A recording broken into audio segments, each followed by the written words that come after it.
वो Xi Jinping, premier Xi Jinping, China के premier Xi Jinping और इंडियन प्राइम मिनिस्टर मोदी के दरमियान वन ऑन वन यानी बायलैटरल मुलाकात। जी।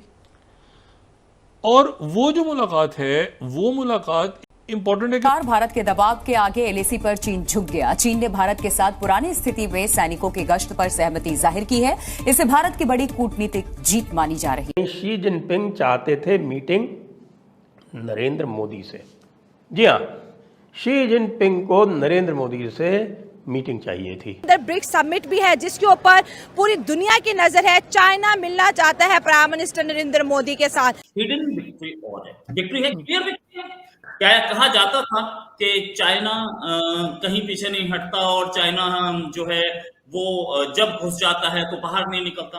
अब की बात तो निकला भी, विड्रॉ भी किया और इंडिया को सारे राइट्स भी दिए उसने।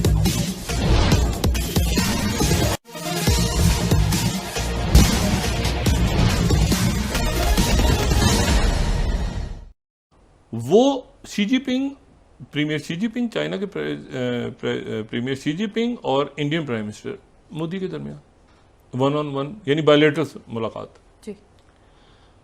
और वो जो मुलाकात है वो मुलाकात इसलिए इंपॉर्टेंट है कि उससे पहले आज इंडियन फॉरेन जो सेक्रेटरी हैं उनकी तरफ से कहा गया कि जी जो एलएसी पे मामलात ख़राब थे वो बड़ी हद तक तय हो गए। उन्होंने एक बड़ा, ये जो उनके फॉरेन सेक्रेटरी चाइना में गालिबन इंडिया के एम्बेसडर भी रहे हैं। अच्छा, वो डेस्पैंग और डैम चौक के ऊपर इशू खड़ा रह गया था। बाकी जगहों पे कुछ डिसएंगेजमेंट हुई थी लेकिन वो बात बन नहीं रही थी कुछ।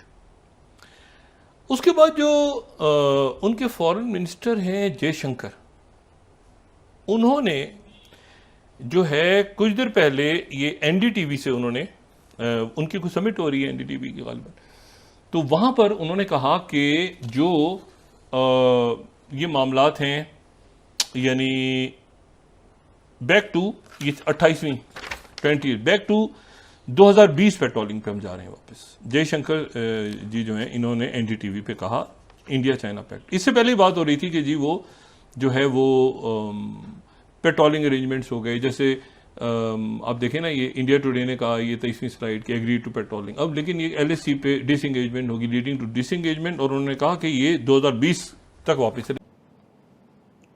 ब्रिक्स की मीटिंग होने जा रही है। ब्रिक्स की मीटिंग में भारत का और चीन का डायलॉग होना है, यानी शी जिनपिंग चाहते थे मीटिंग नरेंद्र मोदी से। जी हाँ, शी जिनपिंग को नरेंद्र मोदी से मीटिंग चाहिए थी। क्यों चाहिए थी उस पर भी हम अभी आएंगे। तो भाई भारत ने कहा कि आपको अगर मीटिंग करनी है तो भाई देखिए नरेंद्र मोदी जी तो इच्छुक है नहीं आपसे मीटिंग करने के, क्योंकि आपने जिस तरह का एग्रेशन फैला रखा है एलएसी के ऊपर, तो भाई वो तो नहीं मानेंगे। तो भाई कहा गया कि भाई बताइए क्या किया जाए। उनका डिसएंगेजमेंट करवाओ, डिसएंगेजमेंट प्रोसेस शुरू करवाओ, आपसे मुलाकात कर लेंगे नरेंद्र मोदी जी। अब नरेंद्र मोदी जी का जो स्ट्रेचर है वो इस समय आप जानते हो कि वो अमेरिका और रशिया में यूक्रेन में युद्ध विराम करवाने की बातचीत करवा सकते हैं, बातचीत कर सकते हैं, इतना स्ट्रेचर जिसका हो। शी जिनपिंग चाहते हैं कि भाई भारत वाला मामला कूल हो तो वो अमेरिका से दो दो हाथ करने के लिए तत्पर हो जाए। तो भारत से जब डिसएंगेजमेंट हो जाएगा तो उनकी जो आर्मी है वो भी यहाँ से फ्री हो जाएगी। उन्होंने भारत को तौल लिया, भारत से अच्छी तरह से जानबूझ के पंगा लेके ये समझ गए कि भैया यहाँ तो इन तिलों में इतना तेल है भारत वालों में कि भाई वो कुछ भी कर देंगे, इसको तो निपटा नहीं सकते। तो समझदारी का काम किया। उनकी इस टेरेन में उनकी आर्मी लड़ भी नहीं सकती। ये 1962 वाली आर्मी उनकी नहीं है और 1962 वाली भारत की भी नहीं है। भारत हर तरह से इक्विप्ड है। भारत और चाइना के बीच में दोस्ती होने जा रही है, हो क्या रहा है? मैं रोहित आपसे शुरू करती हूँ। देखिए, दोस्ती इन द सेंस के दोस्ती तो हमारी कभी थी ही नहीं। 1962 से पहले रही हो तो पंचशील के सिद्धांतों पे, जो कि बड़ी जल्दी हाउस ऑफ कार्ड्स की तरह कोलैप्स कर गए, लेकिन दोस्ती हमारी कभी नहीं थी और दोस्ती आगे होगी इसके चांसेस भी नहीं, अभी तो नहीं। अगले एक डिकेड में नहीं है। तो एग्रीमेंट decade अभी में चल रहा है। नहीं। बात कर रहा हूं, वही बताऊंगा क्यों नहीं होगी, क्योंकि हमारा एरिया उसने कब्जाया हुआ है और जब तक वो छोड़ेगा नहीं तब तक हम दोस्ती नहीं मान सकते। अक्साई चीन उसके हाथ में है, अरुणाचल का कुछ एरिया उसके हाथ में, जब तक वो छोड़ेगा नहीं हम नहीं मानते, हम दोस्ती कर ही नहीं सकते, उसको दोस्ती बोल ही नहीं सकते। एक आदमी ने हमारा एरिया कब्जाया हुआ है और वो हमारा दोस्त बन जाए, नहीं। ठीक है, अब एक चीज होती है प्रैक्टिकल रिलेशंस। प्रैक्टिकल रिलेशंस हैं।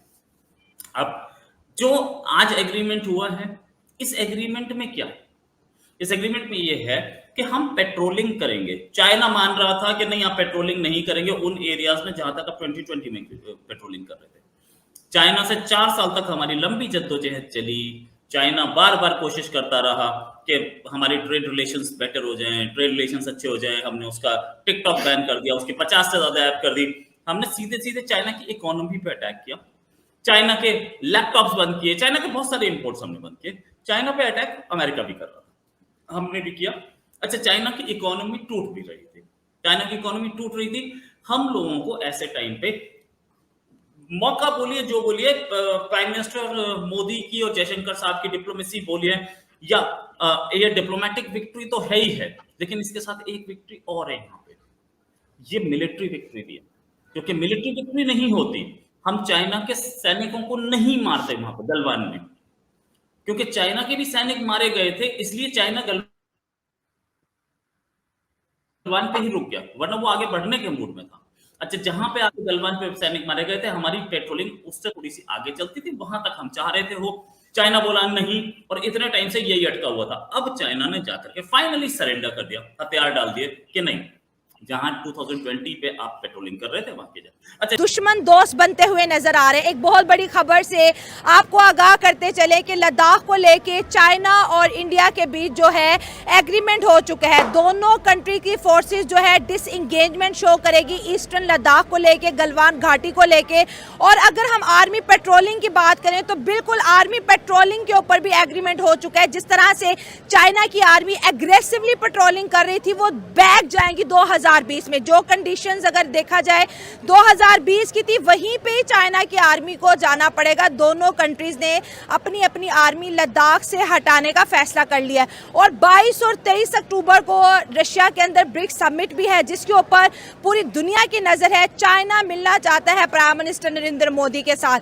अगर LAC पर इंडिया और चाइना की बातचीत हो सकती है, तो LOC लाइन ऑफ कंट्रोल जो इंडिया और पाकिस्तान के बीच है, उसके ऊपर इंडिया और पाकिस्तान का एग्रीमेंट क्यों नहीं हो सकता? मैं उन पाकिस्तानी जर्नलिस्ट को बोलना चाहूंगा जो कि बोल रहे थे कि इंडिया को बड़ी कुट मारी। अब तो शर्म से डूब मरोगे। और वो जो रावी दरियाए रावी जिसको बोलता है ना आपका वो इमरान खान, कि अब वो गंदा नाला बन चुका है, उसी में डूब के मरना। क्योंकि चाइना ने बिल्कुल सीधे सीधे सरेंडर मारा यहाँ पे। अब क्यों? क्योंकि 2020 की पोजीशन पे हम बोल रहे थे कि 2020 जहां पे हम पेट्रोलिंग कर रहे थे वहीं अब पेट्रोलिंग होगी, और वहीं पे माना है वो।